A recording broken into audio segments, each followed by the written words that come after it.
Hey everyone, I'm really glad you're here. Before we begin, if you enjoy stories like this, consider subscribing. It truly helps this space grow. And if you feel like it, drop a comment telling me where you're watching from and what time it is for you right now. I love seeing where everyone is tuning in from. All right, let's begin. I've been working as a mortician for about 6 years now, and before anyone asks, no, it's not like in the movies. Most days are quiet, methodical, and honestly kind of peaceful in a strange way. You learn to respect the dead, keep things professional, and not let your imagination run too wild. At least, that's what I used to believe. This happened about 2 years ago, when I was working night shifts at a small funeral home just outside a mid-sized town in Ohio. We weren't a big operation, just me, my supervisor Dale, and one receptionist who never stayed past 6 p.m. after that. It was just me and whoever happened to be in the building. That particular week had been busy. We'd received 3 bodies in one day, which doesn't sound like a lot, but for our area, it was unusual. One of them stood out immediately. Older male, late 60s, found dead in his home after neighbors complained about a smell. Natural causes, according to the report, but he'd been there for a few days before being found. His name was Walter Hensley. I remember that because it was written in thick black marker across the tag on his toe, slightly smeared like whoever wrote it had been in a hurry. When he came in, something felt off. Not in a dramatic way, just a subtle kind of discomfort I couldn't explain. His face looked tense, like he died mid-thought, eyes not fully closed, mouth slightly open. I've seen a lot of bodies, and most of them have a kind of stillness to them. This one didn't. It's hard to explain without sounding crazy, but it felt like he was holding something in. I shrugged it off at the time. My job was to prepare him for viewing, so I started the usual process: cleaning, embalming, setting features. Everything was normal for the first couple of hours. Quiet building, low hum of the refrigeration units, occasional creaks from the old pipes.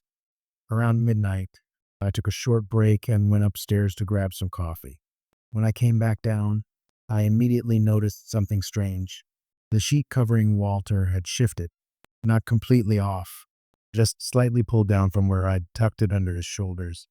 I remember pausing and just staring at it, trying to think logically.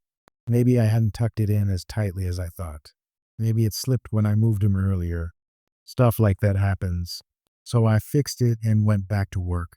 About 30 minutes later, I heard a noise behind me. Not loud, just a soft kind of dragging sound, like fabric moving across metal. I turned around, expecting to see maybe a tool I'd left too close to the edge of the table, but everything looked normal. Except the sheet had moved again. This time, it was down to his chest. I know for a fact I tucked it properly the second time. I even remember pressing it down firmly because I didn't want to deal with it again. I just stood there for a second staring at him. The room felt colder than usual, and not just because of the AC.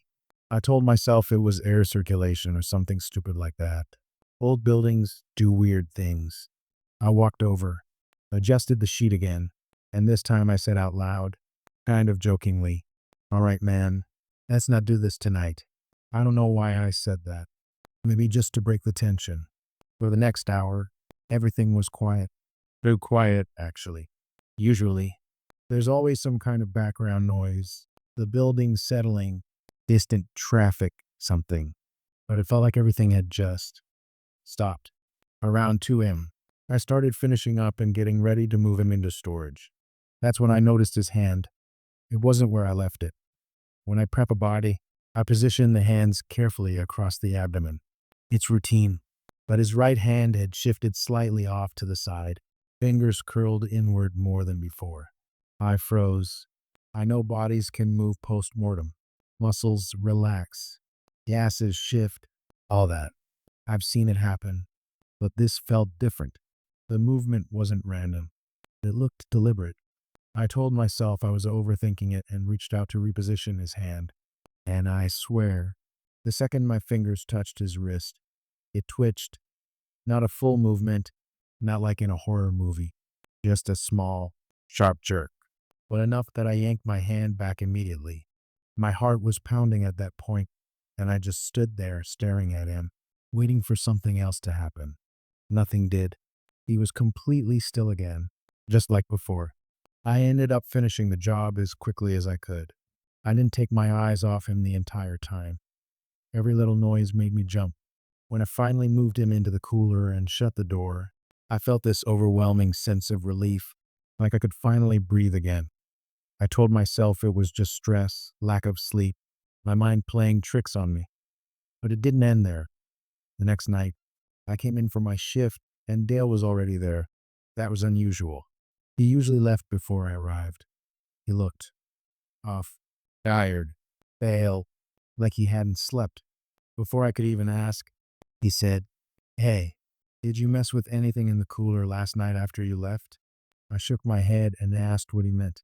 He hesitated for a second, then said, "The body you worked on. Hensley. We found him on the floor this morning." I felt my stomach drop. The cooler drawers are heavy. They don't just slide open on their own. And even if they did, a body doesn't just fall out like that. I asked if maybe it wasn't secured properly, but he shook his head. Drawer was closed when I got here. He was just out on the floor, face down. I didn't tell him what happened the night before. I just nodded and pretended like it made sense somehow. But later that night, when I was alone again, I went into the cooler. I don't know why. Part of me didn't want to, but another part needed to see for myself. I opened the drawer slowly, half expecting something to happen right then and there. But he was just lying there, exactly how he should be. Still, quiet, normal.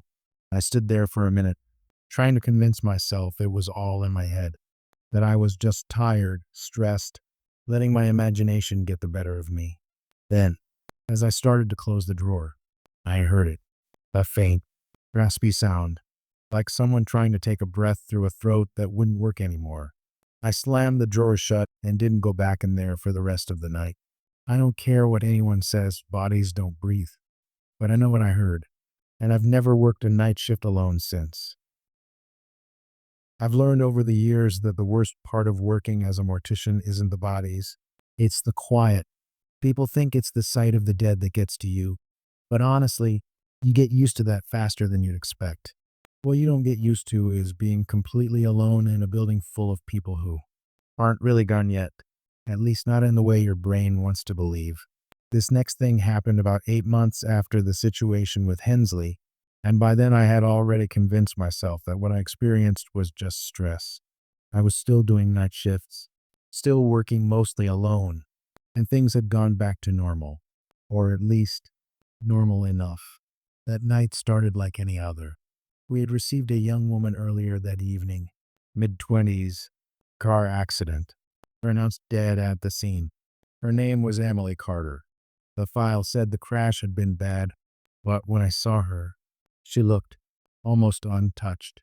A few small cuts, some bruising, but nothing like what you'd expect from a high-speed collision. It actually made me uneasy in a different way, like something didn't match up. Still, I did my job, cleaned her up, prepped her, and placed her in one of the cooler lockers. Locker 3, specifically. I remember that because the handle on that drawer sticks sometimes, and you have to give it a firm pull to open it. Around 1 a.m., I was upstairs going through paperwork when I heard something from below. At first, I ignored it. Old building, like I said, pipes, vents, all that. But then it happened again.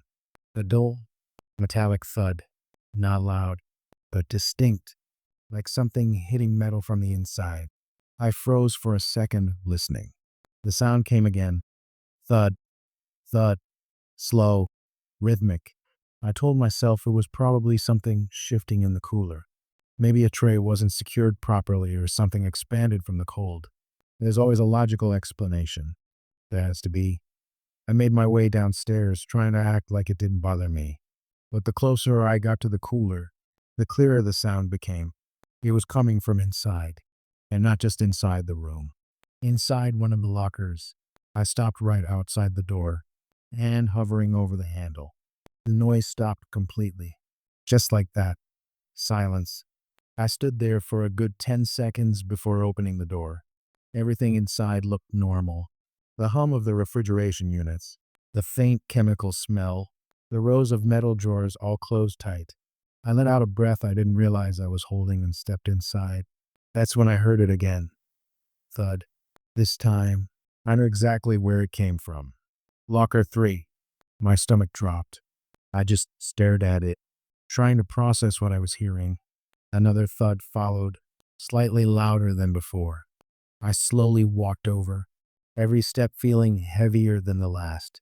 My mind was racing through explanations, air pressure, mechanical issues, anything but what it sounded like. I reached for the handle and hesitated. My hand was shaking, which annoyed me more than anything. I don't scare easily, but something about this felt wrong. Finally, I pulled the drawer open. Emily was lying there exactly how I left her. Eyes closed, hands folded, completely still. The sheet was undisturbed. There was nothing out of place. I just stood there, staring at her, waiting for something. Anything, but nothing happened. No movement. No sound. Just silence again. I felt stupid, honestly, like I'd worked myself up over nothing. I pushed the drawer back in, making sure it was secure, and turned to leave. As I reached the door, I heard it one more time. Thud. I turned around slowly. The drawer I had just closed had shifted open slightly. Not much, just an inch or two, but enough. I walked back over, more irritated than scared at that point, and grabbed the handle again. This time, I pulled it all the way out, and that's when I noticed something I hadn't before. Her right hand wasn't folded anymore. It was pressed against the inside of the drawer. Fingers splayed out, like she had been pushing against it. I felt this cold rush go through me, like my body realized what my brain didn't want to accept. I stared at her hand for a few seconds, then quickly repositioned it back across her chest. I told myself it was just a shift from earlier. Maybe I didn't place it properly. Maybe it moved when I opened the drawer. But deep down, I knew that wasn't true. I closed the drawer again, harder this time, and stepped back. And then I heard something I'll never forget, a faint, muffled sound. It wasn't loud, and if I hadn't been standing right there, I probably wouldn't have heard it, but it was clear enough. It sounded like a voice, not words. Exactly. More like a weak attempt at speaking, like someone trying to talk through a closed mouth. I backed away slowly, my eyes locked on the drawer. The sound came again, slightly clearer this time, and I swear, it sounded like, help. I didn't wait to hear it again. I left the cooler, shut the door, and didn't go back in for the rest of my shift. I stayed upstairs, lights on, TV running, anything to drown out the silence. The next morning, I told Dale there was something wrong with Locker 3. I didn't go into details, just said it might be a mechanical issue. He gave me a weird look, but went to check it anyway. About 10 minutes later, he came back up. Drawers fine, he said, but something's off with that body.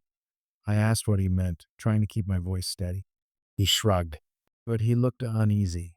Her hands, they were pressed up against the door, both of them, like she was trying to get out.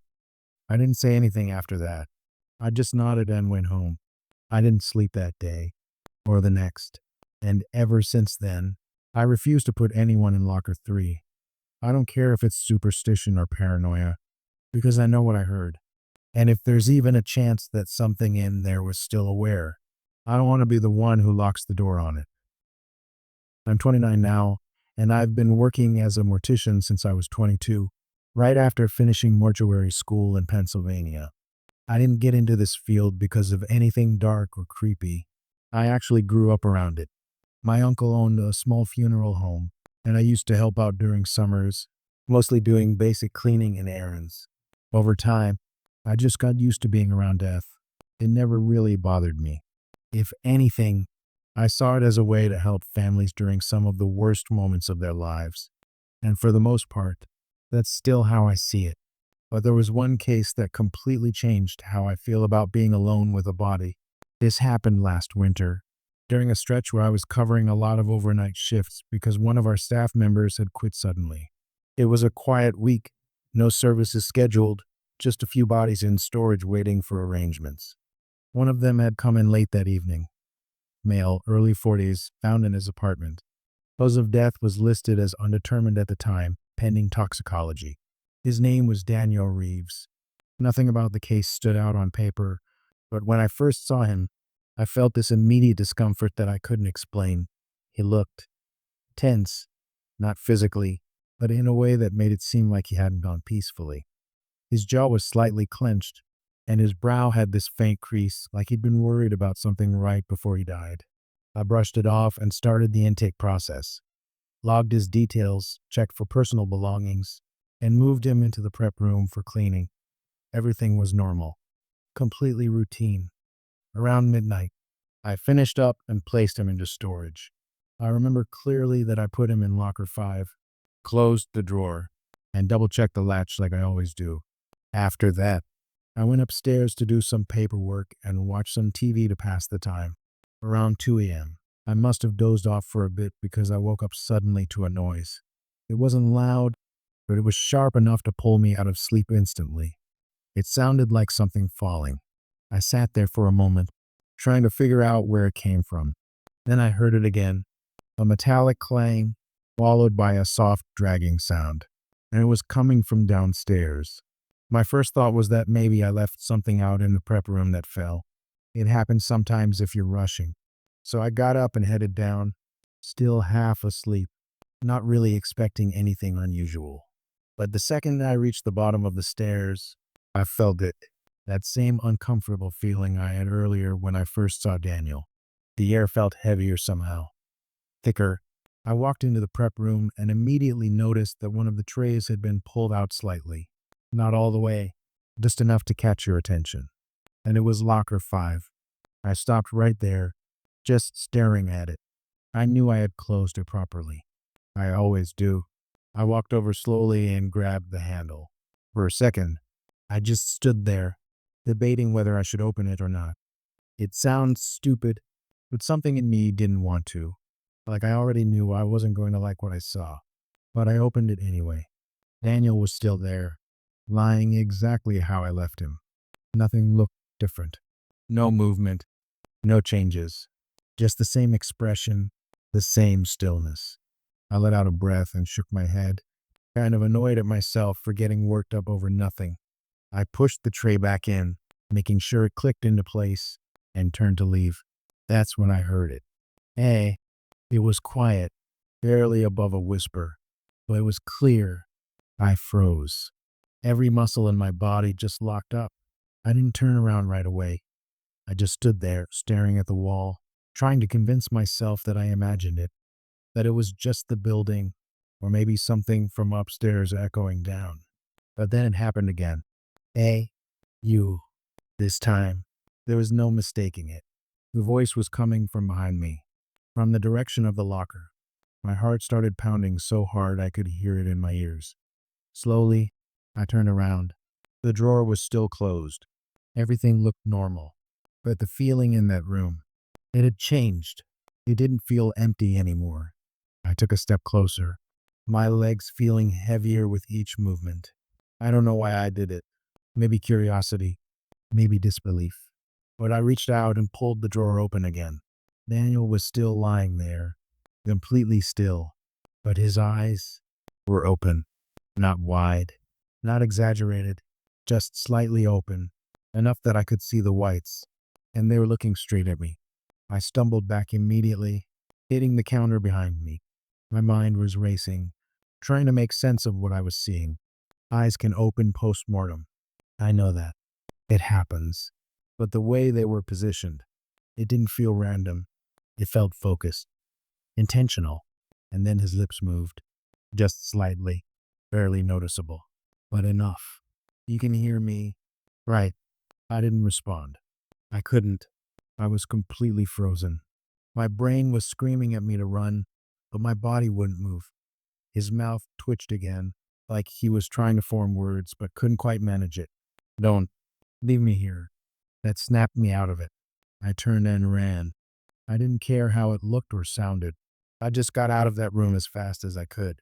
I stayed upstairs the rest of the night with every light on, sitting as far from the stairs as possible. I didn't go back down. Not once. The next morning, I told my supervisor that something wasn't right with that body. I didn't tell him exactly what happened. I just said I thought there might be some kind of issue, maybe misidentification or something. He gave me a strange look but agreed to check it out.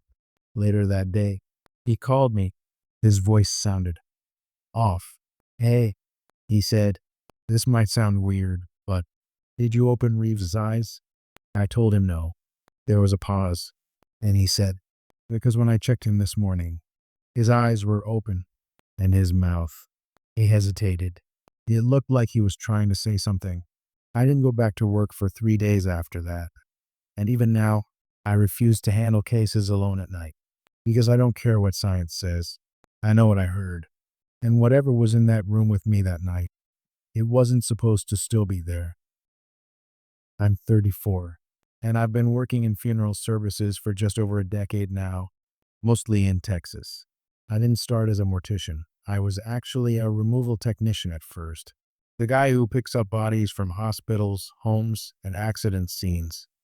After a few years, I moved into working inside the funeral home, assisting with embalming and eventually becoming licensed. I've seen a lot in that time. Car wrecks, overdoses, unattended deaths, you name it. And while some cases stick with you emotionally, you learn how to separate yourself from it. You have to. Otherwise, this job will eat you alive. But there's one case I still think about almost every night, and it's not because of how the person died. It's because of what happened after we brought her in. This was about a year ago, during a long stretch of overnight shifts. We got a call around 11 p.m. to pick up a body from a nursing home just outside the city. Elderly female, late 80s, passed in her sleep. Completely natural, expected. Those are usually the easiest calls. Quiet, respectful, nothing out of the ordinary. When we arrived, everything was normal. Staff gave us the paperwork. Family had already been notified, and the body was prepared for transport. Her name was Margaret Ellis. I remember that because one of the nurses mentioned she used to be a school teacher for over 40 years. Said she was kind, but very particular about things. That detail stuck with me for some reason. We brought her back to the funeral home without any issues and placed her in the prep room. Since it was late, I decided to do the initial processing myself so the morning crew wouldn't have to rush. I filled out the intake forms, documented her belongings, and attached the toe tag like I always do. Full name, date of birth, case number, standard procedure. After that, I moved her into the cooler. I specifically remember placing her in locker 2. The lighting in there is kind of dim, and locker 2 is right at eye level, so it's one I use often. I closed the drawer, made sure it latched, and went upstairs to finish paperwork. About an hour later, I realized I had forgotten to double-check one of the forms. It wasn't a big deal, but I like to be thorough. So I went back down to the cooler to confirm the tag details. When I opened locker 2, the first thing I noticed was that the toe tag was flipped over. Instead of facing up where I could read it, it was turned downward, pressed slightly against her foot. I frowned, thinking maybe it twisted when I moved her. It happens sometimes. So I reached down, gently lifted her foot, and flipped the tag back over. That's when I noticed something that made my stomach drop. The name on the tag wasn't the same. Instead of Margaret Ellis, it read Margaret Hale. I just stared at it for a second, trying to process what I was seeing. I knew what I wrote. I always double-check spelling, especially with names, and I clearly remembered writing Ellis. I even remembered thinking about what the nurse said about her being a teacher. There was no way I got it wrong. I told myself maybe I grabbed the wrong tag by mistake. Maybe there was another case with a similar name. So I went back upstairs and checked the paperwork. Every single document said Margaret Ellis. No mention of Hale anywhere. I felt this uneasy knot forming in my chest, but I tried to stay logical. Maybe I just made an error and didn't realize it. It happens. We're human. So I printed a new tag, wrote out the correct information again, slowly this time, making sure every letter was right, and went back down to replace it. When I opened the drawer again, the original tag was still there, still reading Margaret Hale. I removed it, set it aside, and attached the new one. I even tightened it more than usual so it wouldn't twist or move. Then I closed the drawer and stood there for a second, just to make sure everything looked right. It did. Everything was normal again. I went back upstairs, finished my paperwork, and tried to forget about it. But something about it kept bothering me. That name, Hale. It felt familiar, but I couldn't place it. Around 3 a.m., I decided to check one more time before my shift ended, just for peace of mind. When I opened locker 2 again, I immediately knew something was wrong. The new tag I had just put on was gone, and the old one was back. Margaret Hale. My hands actually started shaking at that point. I reached down and picked up the tag, turning it over like somehow it would change back if I looked at it long enough. But it didn't. The writing was the same. Thick black ink, slightly smudged, just like the first one. I stepped back, trying to think clearly. There was no logical explanation for this. No one else was in the building. I hadn't left the premises. And even if someone had come in, why would they mess with something like that? It didn't make any sense. I decided to check the intake log again, this time going back further than just that night. I sat down at the computer and searched the name Margaret Hale. And that's when things got worse. There had been a Margaret Hale. Same facility. Same age range. She had passed away. Exactly 1 week earlier. I pulled up the file, and my chest tightened as I read through it. Same room number. Same bed. Even the same nurse had signed off on the paperwork. I just sat there, staring at the screen, trying to process what that meant. 2 different women. Same place. Same circumstances. And now somehow, the names were getting mixed up. I went back down to the cooler one last time. I don't know why. Part of me didn't want to, but I needed to see it again. When I opened locker 2, everything looked normal at first. The body was still. The sheet was in place. But the tag now had both names on it, written one above the other. Margaret Ellis, and underneath it, in the same handwriting, Margaret Hale. I didn't touch it. I just closed the drawer slowly and stepped back. The air in that room felt heavier than I'd ever felt before, like something was pressing down on me. I left the cooler and didn't go back in for the rest of the night. The next morning, I told my supervisor there was an issue with the records. I didn't explain everything, just enough to have him double-check the files. He confirmed that the current case was definitely Margaret Ellis. No question about it. As for the tag, he said it must have been a mix-up from earlier paperwork. But I know what I saw.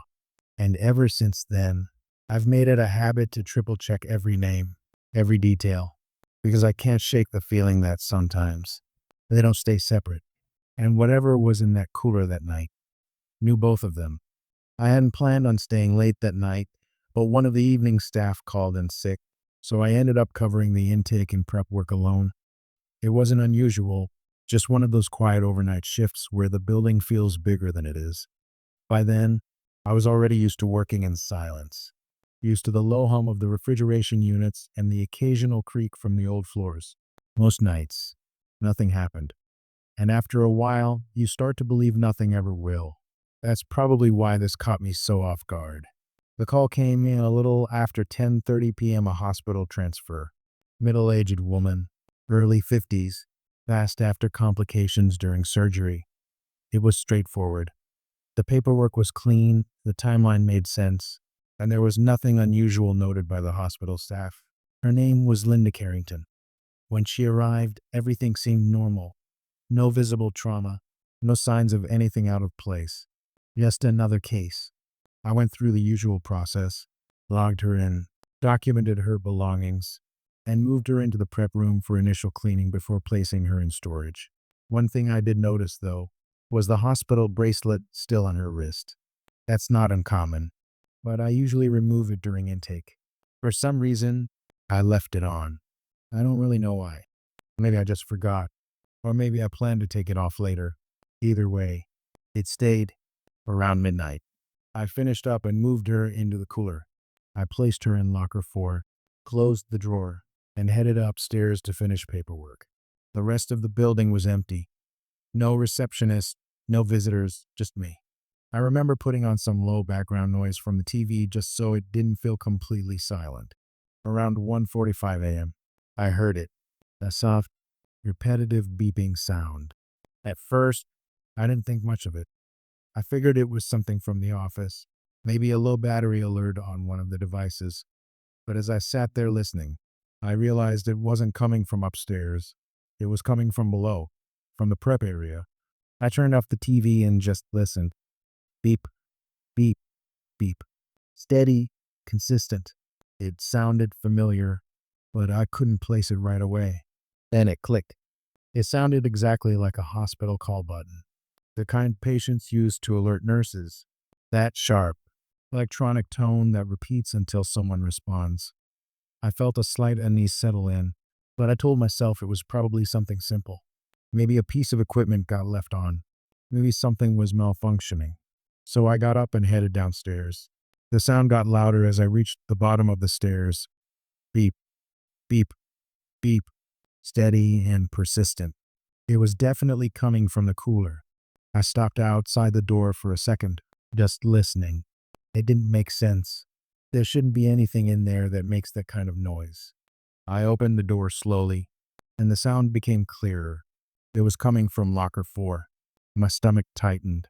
I walked over, each beep hitting a little harder than the last. When I reached the drawer, I hesitated. There was no logical reason for a call button to be going off in there. None. But the sound was unmistakable. I grabbed the handle and pulled it open. Linda was lying there exactly how I left her. Still, peaceful, nothing out of place. But the beeping. It was louder now, and it was coming from her wrist. I leaned in closer, my eyes locking onto the hospital bracelet. Attached to it was a small call button device. I hadn't noticed it before. It was pressed into her palm, her fingers loosely curled around it, and the button was being pressed, not constantly, but in intervals. Press, release, beep, press, release, beep. I felt my chest tighten as I stared at her hand. There was no movement in her arm, no visible motion in her fingers, but the button was clearly being activated. I reached out slowly, my hand hovering just above hers. For a second, I just watched it, waiting. The button pressed down again. Beep. That was enough. I grabbed the device and pulled it away from her hand. The beeping stopped instantly. The silence that followed felt heavier than the sound itself. I stood there for a moment, trying to steady my breathing. My mind was racing, trying to come up with an explanation. Maybe the button was faulty. Maybe it was stuck and just happened to release intermittently. That had to be it. It had to be something mechanical. I set the device on the counter and looked back at her. Her hand was still slightly curled, like it had been holding something. I shook my head, trying to push the thought away, and closed the drawer. I took the call button upstairs with me and set it on the desk. I didn't want to hear it again. For the next hour, everything was quiet. Too quiet. I tried to distract myself with paperwork, but my attention kept drifting back to that device sitting on the desk. Around 3 a.m., I heard it again. Beep. I froze. The sound came from right in front of me. The call button on the desk lit up and beeped once.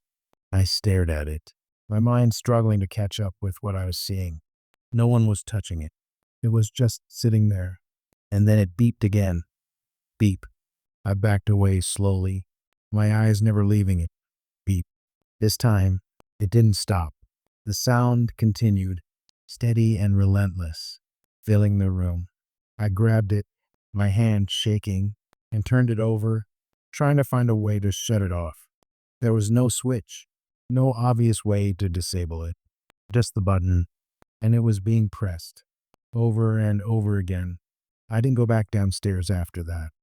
I stayed upstairs until my shift ended, the sound eventually stopping on its own sometime before morning.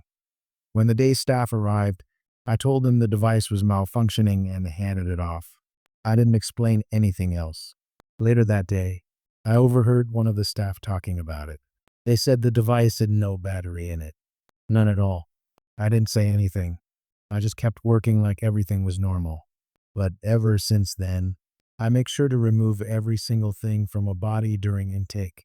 No exceptions. Because I don't ever want to hear that sound again. That slow, desperate call for help from somewhere it shouldn't be coming from. Working in a funeral home means you eventually get used to being around families during their most vulnerable moments. Viewings, wakes, private goodbyes. You see it all. And over time, you learn how to read people, how to give them space, how to keep things calm and respectful. Most nights, especially after a viewing, the building feels heavy, but not in a bad way, more like it's holding onto something emotional. That's normal. What isn't normal is when something lingers after everyone else has gone home.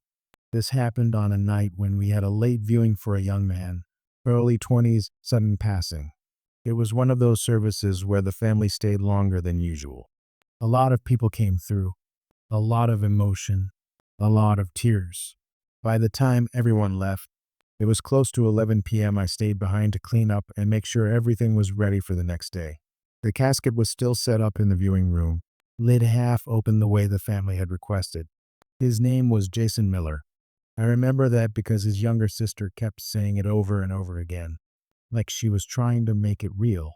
By midnight, the building was completely empty. Lights dimmed, doors locked, everything quiet again. I started my usual routine, collecting tissues, straightening chairs, wiping down surfaces. I saved the viewing room for last. When I walked in, it felt colder than the rest of the building. Not dramatically, just enough to notice. The kind of cold that makes you pause for a second before stepping fully inside. I didn't think much of it at first. Old buildings, uneven heating, it happens. I approached the casket, planning to close it fully before heading out. As I got closer, I noticed something small but strange. The position of his head had changed. When I last saw him, his head was turned slightly to the right, angled toward the room. Now, it was straight, facing directly up. I stopped, just stood there for a second, trying to remember if I had adjusted it earlier without thinking. Sometimes we make small corrections during a viewing if something looks off. It's possible I did it and just didn't remember. That had to be it. I reached down to gently adjust the pillow beneath his head, telling myself it was nothing. As soon as my hand touched the fabric, I heard a sound behind me, a soft shuffle, like someone stepping across carpet. I turned around immediately. The room was empty, chairs neatly lined up, no movement, nothing out of place. I listened for a moment, but there was nothing else, just silence. I shook it off and turned back to the casket. That's when I noticed his eyes. They were open, not wide, not exaggerated, just slightly open, enough to see the whites. And I know for a fact they were closed earlier. We always make sure of that before viewing. It's one of the most important details. I felt that same cold sensation run through me, the kind that doesn't feel like normal fear. It feels deeper. I stood there, staring at him, trying to process it. Eyes can open slightly due to muscle relaxation. I told myself, it's not unheard of. It's rare, but it happens. I leaned in closer, reaching to gently close them again. As I did, I caught something in my peripheral vision. Movement, near the doorway. I turned my head quickly, but again, nothing was there. Just the empty hallway beyond the room. But the feeling, it was different now. It didn't feel like I was alone anymore. I quickly finished adjusting his eyes and stepped back. Okay, I muttered under my breath, more to calm myself than anything else. We're done here. I reached for the lid, ready to close it, and that's when I heard it. A whisper, faint, but clear enough to make out. Wait! I froze. My hand was still on the edge of the casket lid. Slowly, I turned my head back toward him. His face hadn't changed. Still, calm, lifeless. But the room didn't feel the same anymore. It felt occupied. Wait, the voice came again. This time, it sounded closer. Not from across the room. Not from the doorway. From right in front of me. From the casket. My heart started pounding. and I could feel my breathing getting shallow. I wanted to leave. Every instinct in my body was telling me to walk out of that room and not look back, but I couldn't move. My eyes were locked on his face, and then his lips moved, just slightly, barely enough to notice if you weren't staring directly at them. Don't close it. I stepped back so fast I nearly tripped over one of the chairs. My hands were shaking. My whole body felt like it was vibrating with adrenaline. I couldn't think clearly. Nothing about this made sense. None of it. I backed toward the door, my eyes never leaving the casket. He didn't move again. His face returned to that same still, peaceful expression, like nothing had happened, like I had imagined the whole thing, but I knew I hadn't. I got out of that room and shut the door behind me. I didn't bother turning off the lights or finishing the cleanup. I just grabbed my things and left. The next morning, when I came back, everything was exactly how it should have been. The casket was closed, the room was clean, and when I asked one of my coworkers about it, they said they had closed everything up after I left early. I didn't tell them why I left. I just nodded and went about my day. But I made a quiet decision after that. I never stay alone in the building after a viewing anymore. Not ever. Because whatever was in that room that night, it didn't want to be left in the dark. Most nights in the funeral home follow a pattern, and after a while, you fall into it without thinking. Prep work, paperwork, quiet breaks, repeat. By that point, I had already been through enough strange moments to stop brushing everything off completely, but I still try to stay logical. You kind of have to in this line of work. If you let your mind go too far, you won't last long. That night started off slow. Only one case had come in. A man in his 30s. Nothing unusual about the report. He'd passed in his sleep. No signs of trauma. No complications listed. It was the kind of case you could handle on autopilot. I brought him into Prep Room B, which is the smaller of the two rooms we use. It's quieter, more enclosed, and for some reason, always felt a little more isolated than the rest of the building. There's a large mirror mounted on the wall across from the prep table. It's there for practical reasons, helps with positioning and presentation, but I never liked it much. Something about having that reflection in the room always made me slightly uneasy, like there was too much space for things to exist where they shouldn't. I got to work like usual, cleaning, positioning, going through the steps one by one. Everything was normal for the first hour or so. Just the usual sounds, the faint hum of the lights, the occasional drip of water, nothing out of place. At some point, I caught myself glancing at the mirror more than I normally would. I couldn't really explain why. It wasn't like I saw anything. It just felt like I should keep an eye on it. I ignored it and kept working. When I stepped away from the table to grab something from the counter, I happened to look up at the mirror again. And for a split second, I thought I saw something behind me. Not clearly, just a shape, like someone standing near the door. I turned around immediately. Nothing was there. The door was closed, just like I left it. I stood there for a moment, staring, waiting for something to move. Nothing did. I let out a breath and shook my head. It was late. I was tired. It was easy to misinterpret reflections, especially in that lighting. I went back to the table and continued working. But now, I was more aware of the mirror. Every few seconds, my eyes would flick up to it without me even thinking. It was like my brain didn't trust what I was seeing directly anymore. A few minutes later, it happened again. This time, I saw it more clearly. A figure, tall, standing just behind the table, right where I should have been able to see it without the mirror. I spun around faster this time. Still nothing. The room was empty, completely silent. I felt that familiar tightness in my chest, that slow creeping feeling that something wasn't right. But I forced myself to stay calm. Mirrors can distort things. Shadows, angles, it all plays tricks on your eyes. I turned back to the table, trying to focus on finishing the job. But as I looked down, something was wrong. The man's head was slightly turned, just enough that it wasn't in the position I left it. I froze. I hadn't touched him since stepping away. I was sure of that. Slowly, I reached out and adjusted it back into place, my movements more cautious now. And without thinking, I glanced up at the mirror again. This time, it was standing right behind me, clear as day. A tall figure, darker than the rest of the room, with no real features, just a shape. But it was close, too close. Close enough that it should have been right there when I turned around. My breath caught in my throat. I didn't move. I didn't turn. I just stared at the reflection, trying to understand what I was seeing. And then, it moved. Not a full step, just a slight shift forward, like it was leaning in. That's when I spun around. Fast. But again, nothing. Empty room. Same as before. I stumbled back a step, my heart racing now. This wasn't just shadows anymore. This wasn't my eyes playing tricks.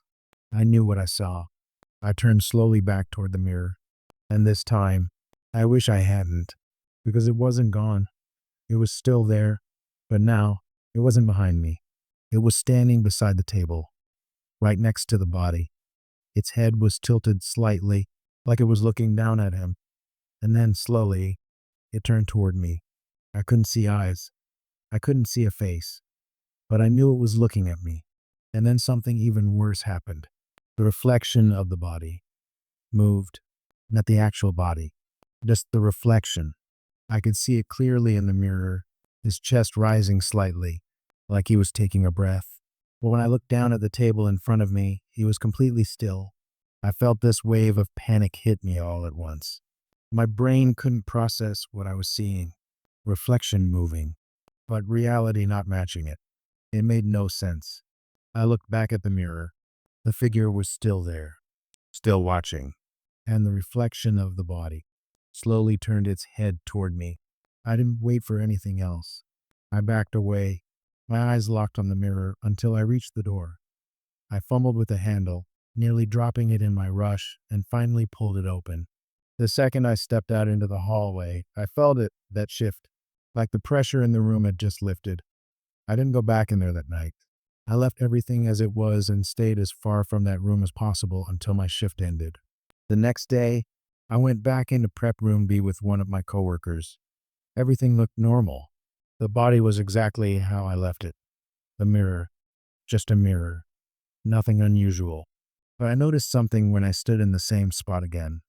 From that angle, the reflection shouldn't have shown the area behind the table the way I saw it. The positioning was off. What I saw in that mirror shouldn't have been visible at all. I don't use that room alone anymore. I'll find any excuse to work in the other one, because I don't think that mirror was just reflecting the room.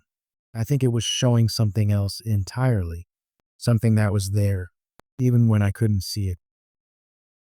This happened during one of those overnight shifts where nothing was supposed to happen.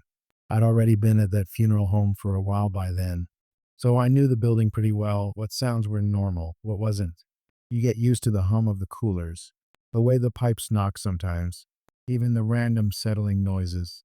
Most nights, you can predict everything before it happens. That's why this stood out so much. It started a little after 2 a.m. I was upstairs going through paperwork, just trying to stay awake more than anything. We only had 2 bodies in storage that night, both older cases waiting on family decisions. Nothing recent, nothing complicated. The building felt empty in that usual way, quiet, but not uncomfortable. Then I heard the cooler door downstairs open. Not a loud noise, just that slow suction release sound those heavy doors make when they're pulled open. I remember pausing for a second, listening. At first, I thought maybe I imagined it, but then I heard it again, clearer this time. The metal hinge creak that always comes right after. There was no one else in the building. I was sure of that. I had locked the front door myself earlier. I got up and stood at the top of the stairs, just listening. Nothing after that. No footsteps. No movement. Just silence again. I told myself it could have been pressure in the system or something with the seal. Old equipment does weird things sometimes. Still, I went downstairs to check. When I got to the prep area, everything looked normal. Lights were on, nothing out of place. But when I walked over to the cooler, I saw it right away. The main door wasn't fully closed. It was slightly open, just enough to break the seal. That shouldn't happen. That door is heavy, and you have to push it pretty firmly to get it to latch properly. It doesn't just open on its own. I stood there for a second, staring at it, trying to think if maybe I hadn't closed it all the way earlier. It didn't feel right, but it was the only explanation that made sense. So I stepped forward and pulled it open the rest of the way.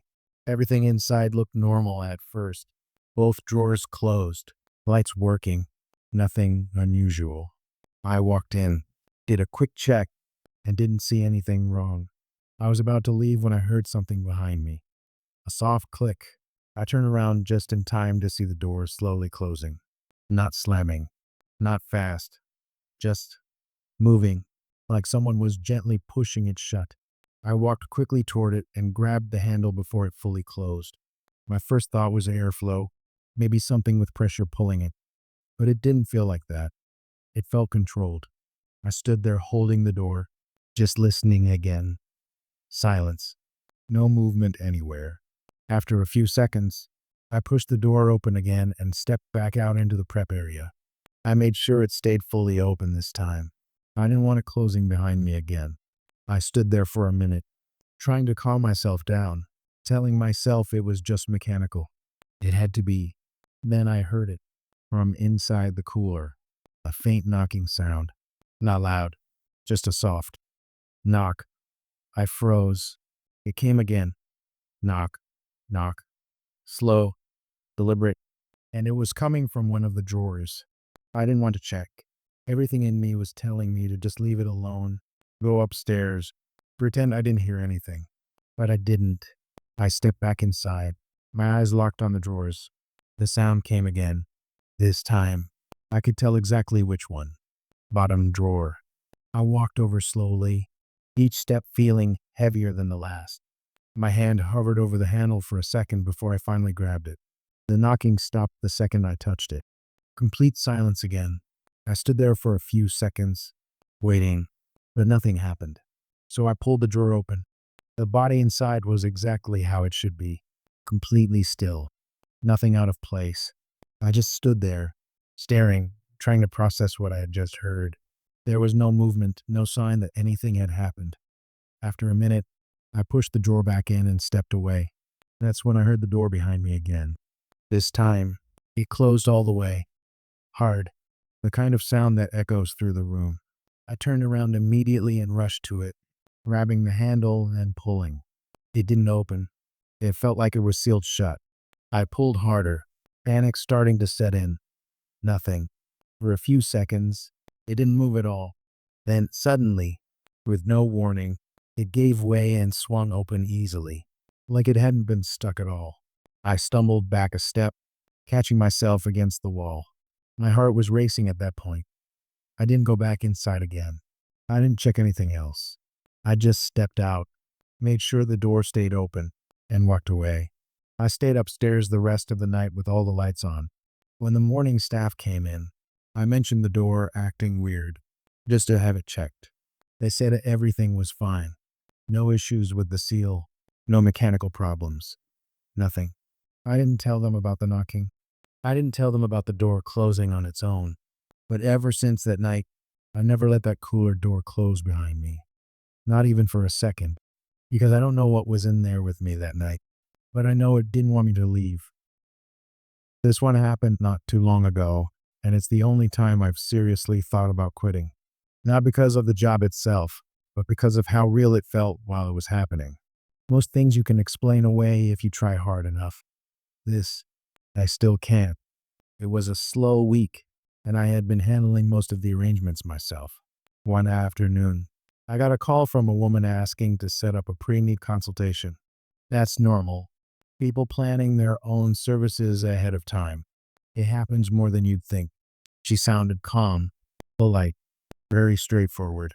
We scheduled her appointment for later that evening, around 7:30 p.m., after normal hours so it would be quiet and private. Her name was listed as Mrs. Evelyn Harper. When she arrived, the building was already empty except for me. I remember hearing the front door open and close, and then her footsteps coming down the hallway. Slow, steady, not rushed. When she stepped into the office, nothing about her seemed unusual at first. She looked older, maybe late 70s, dressed neatly, carried herself well. She smiled, sat down, and we started going through the usual questions: preferences, burial or cremation, service details. Everything felt normal, but there was something off in the way she spoke. Not wrong, just slightly delayed, like she was choosing each word very carefully, or remembering how to say things instead of just saying them. I figured maybe it was nerves. It's not an easy conversation for anyone. About halfway through, she asked if she could see the viewing room, said she wanted to get a sense of the space. Again, normal request. So I walked her down the hallway and opened the door. The room was empty, set up from an earlier service, but clean and ready. She stepped inside slowly, looking around without saying anything. I stayed near the doorway, giving her space. After a few seconds, she asked, "Is this where they leave you?" The way she said it made me pause. Not the deceased, not the body, just you. I answered carefully, "Yes, during services, this is where families come to say goodbye." She nodded slightly but didn't look at me. She was staring at the casket stand. Then she said something I still think about. "It gets very quiet, doesn't it?" I didn't know how to respond to that, so I just gave a neutral answer. "It can." "Yes." She turned then, slowly, and looked directly at me. And for a moment, something about her expression felt wrong. Not threatening, not aggressive, just empty, like there was nothing behind it. Then it was gone. She smiled again like before. We went back to the office and finished the consultation.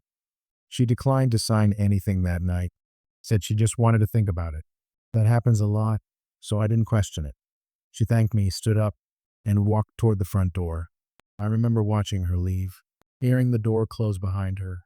After that, I finished up my notes, turned off the lights, and locked up. Nothing unusual. The next morning, I came in and started going through the appointment logs to finalize everything. That's when I noticed something odd. There was no record of her call, no phone log, no entry in the system. I know I had written it down the day before, but the note was gone. At first, I thought maybe I just forgot to log it properly. It happens sometimes, but something about it bothered me. So I checked the security footage. We have cameras covering the front entrance and the hallway. I pulled up the recording from the night before and skipped to around 7:30 p.m. I watched myself sitting in the office, talking, nodding, writing things down, but there was no one sitting across from me. The chair was empty. I watched the whole thing again, thinking maybe I missed something. But no, there I was, having a full conversation with nothing. No one entered the building. No one walked down the hallway. The front door never opened. I just sat there, talking like someone was in front of me. My stomach dropped. I kept watching, fast forwarding through the footage. When I walked her to the viewing room, I was alone, standing in the doorway, stepping aside like someone was passing me, even pausing like I was listening to a question. But there was no one there. I turned it off after that. I couldn't watch anymore. I told myself it had to be some kind of glitch, something wrong with the cameras. But deep down, I knew that wasn't it, because I remembered everything. The conversation, her voice, the way she looked at me. It was all too clear. Later that day, I was going through some older records when I came across a name that made my chest tighten. Evelyn Harper. Same name, same spelling. I opened the file. She had been brought into our care 3 days before that appointment. Passed away in her home. No family nearby. No immediate arrangements made yet. I just sat there, staring at the screen, trying to process what that meant. I hadn't worked on her case personally. I hadn't even seen her yet. But I knew. I went down to the cooler. I don't know why. Maybe I needed to confirm it for myself. I checked the log, locker 6. I stood there for a long time before opening it. When I finally did, it was her. Same face, same clothes, exactly as I remembered from the night before. I stepped back immediately, my heart pounding. But then I noticed something that made it worse. Her hands. They were folded neatly across her chest, holding a piece of paper. I don't know why I reached for it. I probably shouldn't have, but I did. It was one of our pre-need forms. the same kind I had been filling out the night before, and it was completed. Every section filled in neat, careful handwriting. At the bottom, signed clearly, Evelyn Harper. I dropped the paper and closed the drawer without another thought. I didn't tell anyone what happened. I didn't show the footage. I didn't mention the form. I just kept working like everything was normal. But ever since that night, I don't take late appointments anymore. I don't stay after hours unless I absolutely have to, because I don't know what sat across from me that night, and I don't want to find out what would have happened if I had said yes to her arrangements. That's it for tonight, my friends. Thank you for spending your time here. It really does mean a lot. I hope you enjoyed the stories as much as I did sharing them with you. Wishing you a calm, restful night, and I'll see you again very soon.